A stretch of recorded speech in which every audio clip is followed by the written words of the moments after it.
Ankur. Hi, Ronak. Thank you for joining us today. It's a great pleasure meeting you. Same here. So let's get to it. So Yeah. you're working at Amazon right now for Yeah. past 7 to 8 months, and so how 9th month now. 9 months? Okay, all right. So how is the experience at Amazon? I read an article on Wired about Amazon being not that design friendly, but still the interface has been appreciated and it's getting the task done for Amazon.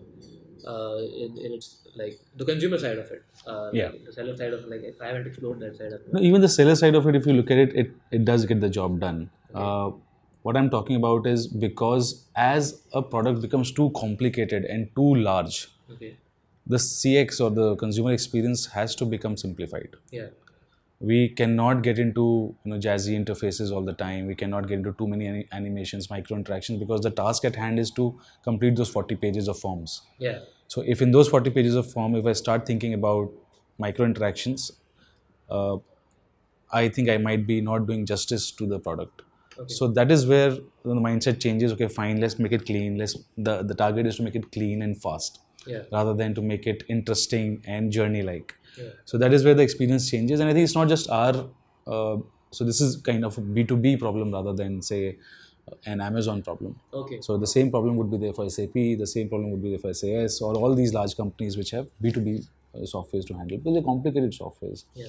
So, so I think that's where we play, and a very difficult role to play as a designer there, because you have to kind of curb your instincts and be okay sometimes with I need speed over interestingness maybe. Yeah.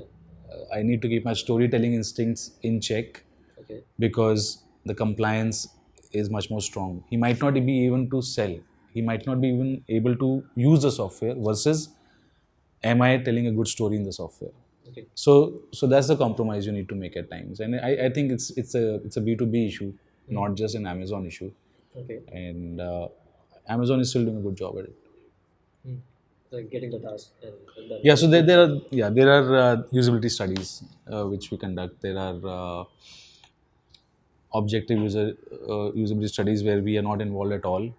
There would be studies which will be conducted all across the world, using websites and using different tools. We have our own usability labs in Seattle where sellers are brought in and they go through these tests, and then only it's kind of released in the market. So the tests are done.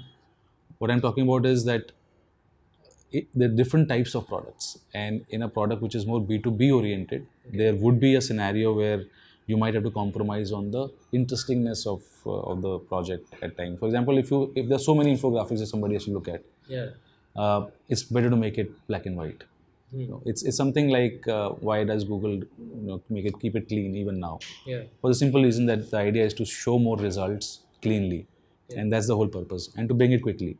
If you want to see images, then there's a separate tab. If you want videos, a separate tab. They're not mixing it together still. They're keeping it separate so that the first page gets you most results. And that's a compromise that they would have made in terms of choosing colors or etc. etc. And that's how we do it as well. And that happens across B2B. Okay. All right. So many years into design, and you have been designing products like a long time ago, and you're still into one of the big companies. Then You're making me feel old, but no, that is not. I'll My take it as a intention. compliment. I'm making you feel seasoned. Okay. Yeah. Which you are. Yeah. So what is innovation to you? Like how design has changed throughout your course Okay. in designing all these Okay. years. So innovation is a big question. Okay. I think innovation by itself is something which has not been there. It's something which is just brought in. It's the novelty. It's a novelty. It's something which did not exist before. Somebody brought in there, Okay. and it's very individually driven. I think it starts maybe individually, Yeah. uh, but when you look at in terms of design, it's a part of design. Yeah. So design would have multiple aspects to it, and innovation is one very important aspect to it. If there is good innovation which the design can absorb Yeah. and provide a solution, a complete package around it, Yeah. then the innovation becomes very, very strong. Just by itself, So yeah, we were talking earlier about technology, and so a technological innovation is a very good example of innovation. Yeah. So you have a technology which comes up, say a 3D technology which comes up, and But now as designers, we understand the power of this technology and bring into personal conversations. Yeah. We bring into healthcare conversations. We change the concept of video chatting and we just have two phones uh, helping us chat through 3D. Yeah. So that was the innovation. But the fact that you brought it into an application and you wove a complete story around it. Yeah. Uh, so we're talking about healthcare as well. For example, if there is a patient inside a room and the visiting hours are over, Yeah. but he really wants to talk to somebody whom he loves because he's not well, and it's very important for somebody to send that care to him at that moment. Yeah. But just because the office hours are over, sorry, the hospital hours are over, somebody cannot visit him. But imagine if there could be a person popping up Yeah. and saying, "Hello, I miss you, and get well soon. I'm waiting for you." That's going to change the game. Is it the same as typing down right now? No. Not really. So there was a technology, there is a technology existing which we weave into a story. So the story here is healthcare. The story here is of love, compassion, getting people well. Yeah. That's a pretty powerful story. Okay. So there was this innovation, and then there is this beautiful product which comes out of this innovation. Yeah. So yeah, I think that's how I would define innovation versus good design or a good product. And that's why how you see that's how patents are. So patents by themselves are pretty useless, but Okay. the usage of a patent uh, is what makes it very strong. Somebody else might use it. You might file for a patent and I might use it later, Yeah. and my usage of it might be very different from how you conceive the usages. Yeah. But then I'm designing something, and in that this innovation plays a very important part. Okay. So that's how I see it. Innovation as a very, very important component of good design. So, as designers, we are just making stories, beautiful stories for people, taking up the technology. It could be the other way around as well. It could be the fact that you and me sitting together brainstorm and we thought what would be the best way for a patient to interact, or leave aside a patient, just two lovers to interact or just two people to interact. We already have chats, we already have this thing and that thing. We have Instagram, we have Facebook, we have all these things, and everything has a time limit to it, and these things have to go at some point of time. So what would we sit together and think about? And we might think about the best ways to have the real person with us. Yeah. So, a designer might start from there and then say, what's the next best thing that we have? And we might push the technology boundary as well. So, Yeah. it could be the either way. It could be the other way around. In fact, we did a project where we wanted nurses to be called from the patient bed, and we might talk about it later as well. So, the patient is lying down, he cannot press the button. So, if you know a normal hospital scenario, Okay. you can't press the button if you are not too well, and it's a pretty hard button to press. So usually the attendants, the people who come with the patients, they get up and press the button, and then the nurse gets an indication and she comes in. Why shouldn't the patient just blink or just say something, nurse, and the nurse should come? Yeah. And it doesn't end here. The nurse comes in and then she has to switch off something there to say that I'm inside. Okay. So imagine a scenario where the patient is very, very unwell, and first he has to press it. If he's not able to press it, he will have to go himself out and call. And if that still happens, if he still is able to press it, then the nurse comes in, and before attending, she has to first switch off the alarm or the bell. Now, as a designer, I would say this is ridiculous. This should not happen. I do not know the technology, but I don't want the patient to get up. I don't want the patient to press anything. That's my requirement.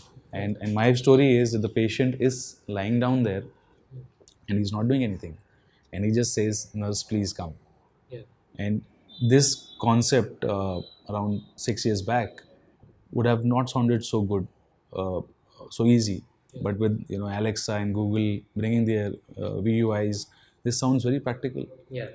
But at that time it wasn't. So we were pushing the boundaries of saying that the nurse need not come in and press the button. We should detect the nurse. Yeah. So this is the story. So the story starts from where? But the story starts from a pain point. The story starts from the fact that I love people, or a designer needs to love people. Yeah. So it starts from love for people, love for humans. The second thing is I am able to weave a story. I'm able to weave a story, or even before that, I can have some big thinking ideas. I had an idea. The idea is the patient doesn't get up. It starts from love for the patient, but the patient doesn't get up. The nurse doesn't press the button back also. So I love nurses as well, Okay. and she should also not suffer. And uh, so we talked about love for people. We talked about ideation. Yeah. So I can ideate. I can think of ideas. Third, I can weave a story. So I can create a movie. I can make a fake movie. I can make an animation to show how this would be. But then I should also have the skills to make the animation. Yeah. Wherein comes the fourth part, which is being able to visualize and create on your own. If a designer can think, he can be a good storyteller, he can love people also. But that are also, those are properties of a good marketeer as well. Mm. The difference that we have is we also can make it on our own. Yeah. We are makers. And a designer who is not a maker is not a designer. Okay. If you can just articulate and not make, yeah, you're a good marketeer maybe. But you also need to sketch and draw, and being able to visualize, you should have command of over softwares which can help you prototype. Yeah. So once you're able to do that, so once we were able to show in our company which we were working earlier in Samsung, and we were able to show this is what we want to do, we still don't know the technology. Yeah. Frankly, we still do not know how we'll do it. But do you like the idea? Do you like this? We are faking everything right now. So we are faking an interface which understands AUI, which understands audio. Yeah. We are faking the fact that nurse has something on her hand. Mm. We're faking it. We don't know what's inside that thing at that point of time. But it starts from there. And I think that's where designers have a great role to play. Yeah. In terms of, so it's not just that the technology will define what the designers will do. It's, I think it is always going to be both ways. Yeah. And we did push some frontiers there. We did use ultimately things which weren't there before, and we pushed technology to a point that yes, people agreed. Yes, what's the need? Mm. They are right. And then comes the different things, with the second part of the story, which is like, making a business case out of it, or getting leadership behind you, getting to make a big company understand the value of different things. And but that's still, I would say, not entirely our job. Our job was to do these four things right, Mm. and that's very important. So in this way, we can push technology as well. So I guess now that I have understood the concept behind it, maybe I'm countering my own question. Yeah. In fact, I feel right now that designers know people better than the technology people. So actually, it is more that the designers are pushing at the technology or the Yeah, I would not innovation. like to be pompous in that, and being, it might sound a little arrogant in that Yeah. ways, but I have found a lot of good people, a lot of very. It is true that in a design school, I would say 80-85% of the people will be much more emotional that you will see in a normal scenario, Okay. and that is the way it is. Mm. Uh, and it's not just in a very good design school. You could be in tier 2, tier 3, and still you can feel the difference in the air. But those kind of differences you also feel in advertising places. So I've been to MICA, I've been to SPJ, and even in MBA schools. Yeah. It's I think it's the ethos of the place also which takes you. It is not just limited to design schools. It is also TIS, for example, Mm. Tata Institute of Social Sciences. It has some crazy amount of sensitivity, I think. Yeah. In fact, much more sometimes than needed. And look at the kind of documentaries that they have created. It's not just designers per se. I would say it is the ethos of that institute which we are going, which collects these kind of souls together. Yeah. And if they remain honest to their ethos, they will always keep on collecting such people. And I think they should keep on doing that. That's useful. So, so one of the factors for empathy in a person is the school that they're going to. So the school doesn't make them more empathetic. Mm. They are they have that in them. So I would say if you are a person who has empathy, you will always have empathy. Yeah. Just that when you go to a school where people generally they have more empathy, then you become more idealistic and firm and realize that, oh yeah, I can do this, I can, oh this is good, this is not so bad. People called me extra sensitive earlier, but it doesn't seem like that now. It's like, we can actually make this work in our favor, rather than this being a disadvantage at times, being called a sissy or being a little vulnerable. Yeah. You can now use this vulnerability in your work, and that's what the institute gives you. That gives you that power, saying that, dude, this is a useful thing. Mm. This is not something which is wrong with you. This is actually very useful. So Okay. I'm like really confident of the fact that the empathy that I have towards my users is always going to help me. Yeah. So that power becomes more strong when you go to an institute Okay. which promotes it. All right. So, what is, like, you've designed so many products and interfaces? What is a good design for you? So design, your word is a misnomer, I think. Okay. When you talk to a software engineer and say, how is your product designed? So he'll say, our code is good. Hmm. No, it's good, well designed. In fact, we have design reviews of code. Hmm. So we talked earlier about, is it innovative? Hmm. Does it do something new? So there would be a scale. Yes, this product on a scale of 1 to 10 of innovation, this would be very, very high versus Yeah. very, very low. Yeah. When the mobile phone was launched, maybe it was a very inventive thing, very innovative thing, and that's how it would be.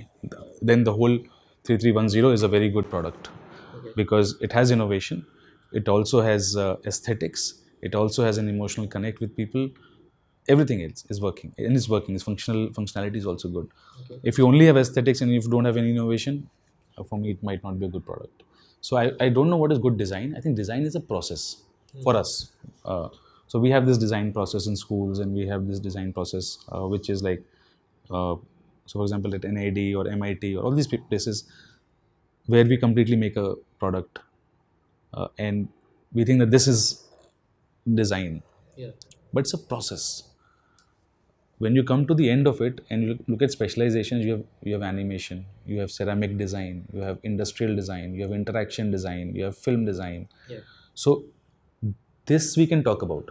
Hmm. Is this ceramic design good? Then the parameters will be different. When you say what is a good design, for me, have you followed the process of design well? Okay. And if you have done that, most likely than not, you would be ending with a good product. So good design is almost equivalent to good product, and good design is a good design process. Has that Yeah. process been followed? Have you talked to the users? Have you kind of gone in the field and understood what the users really want? Did you make a lot of ideas? Did you, vote the ideas? Did you find the good ones? Did you work more on that? Did you go back and test it? That's a design process, the usual design process. Yeah. So if the design process is followed, there's a high chance that the product also would be very good. Yeah. Of course, the functionality, etc., those small other design pieces are also left in it. Hmm. So yeah. So I was just trying to, I don't know, I confused you more or No, no, no. solved the problem, but there is nothing like a good design. It's a good design process, or it's a good product, Okay. which will have design as also one of the elements. So, what is the difference you see in the design processes that have been followed in India and abroad? And what are your views on the ethics of these processes, like how they have been followed in India and Okay. abroad? So let's break the question into two parts. The Okay. first part is processes being followed in different countries, Okay. and ethics. Because ethics is a different topic altogether. Okay. So process wise, I think we are the same. Process wise, it doesn't really differ. So I worked in Korea, I worked in Netherlands, and a little bit in US.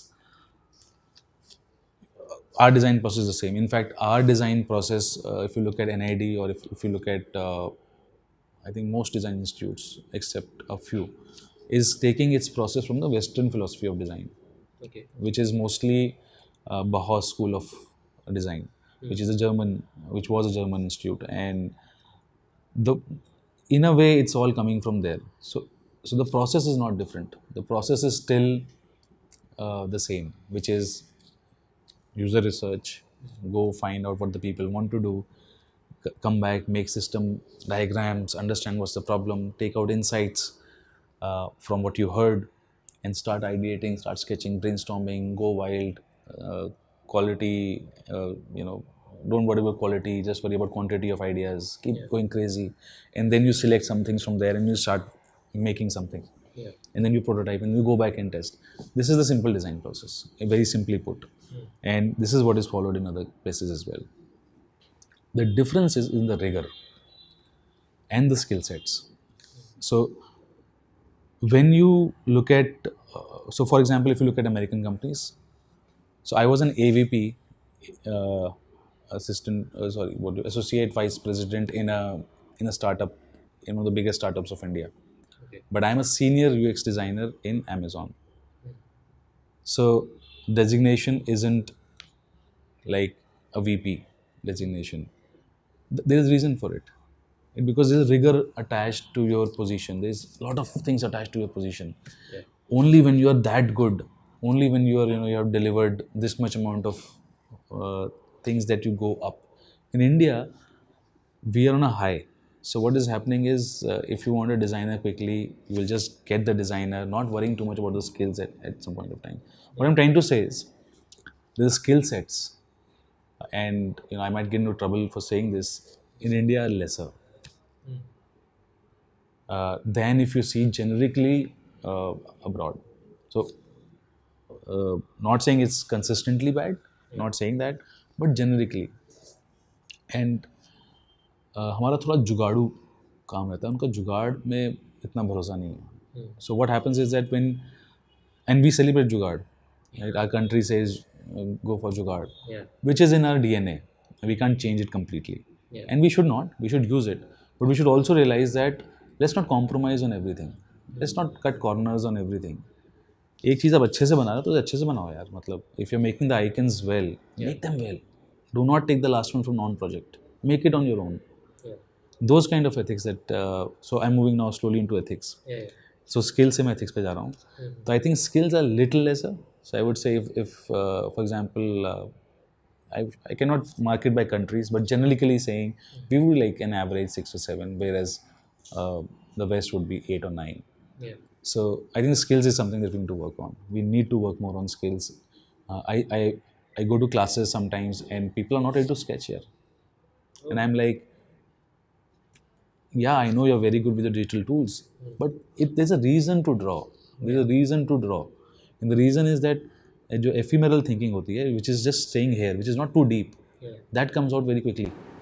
If you start using the mouse, you start thinking. I don't want you to think. I want you to just sketch ideas out of your ephemeral thought processes, like जो ये घूम रहे हैं ideas, not the deep ones. Deep ones, so you will get them anyways. The moment you start going on the, you take your Wacom or you start thinking digital, you start thinking more. And we want to cut that thinking. Anyway, saying that, we can't stop it, and that's what is happening. People are not very happy to sketch, but that's not what is happening in the West. They still are sketching. The basics are there in place. So yeah, so skill sets a little less, and going to ethics, I think we compromise more. They don't compromise as much. For example, if they're looking for an agency to get their work done, they will be ready to spend more. If they think that they will get a better quality of work. And that's why they respect the designers even more. And so yeah, I think we cut corners a little more in terms of ethics as well, which is not a good thing.